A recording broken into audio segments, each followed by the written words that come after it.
Maang-maangan School of Acting si Barbie Forteza tungkol kay Jack Roberto nang makipagtsikahan ito sa ilang entertainment media after the press con of Beauty Empire the other night.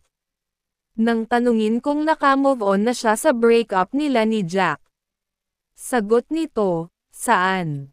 I am very happy. At nang tanungin mo na kung tama ang naging desisyon niya na mag-split sila, that I'm very happy.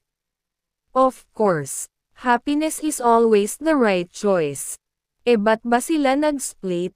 Oh, I'm sorry but I prefer not to talk about it, because, let's respect the other, but I'm very happy right now.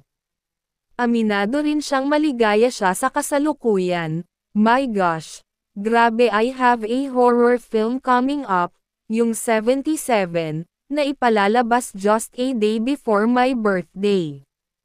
And now, I have a show, Beauty Empire, with Kailin Alcantara and Miss Rufa Gutierrez. And I also have another movie coming up, Contribida Academy, on Netflix, this July na rin yun. Ang daming magagandang nangyayari sa akin. And my birthday is also coming up. Grabe, hindi pa nagbi-birthday, pero ang dami na agad nangyayari, pagdedetalye niya kung ba't siya maligaya na sa July 31 ang birthday.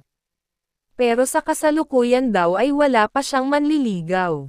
Wala talaga. Totoo yun, walang echoes. I am enjoying right now, but I am open to meet people, kasi ang saya kaya. Ang saya kayang maging outgoing, diba? To be more out there, ang sarap tumakbo sa labas. Sabi pa niya. Anyway, aminado rin si Barbie na marami siyang natutunan kay Rufa Gutierrez na 22 years bago ulit mapanood sa GMA7.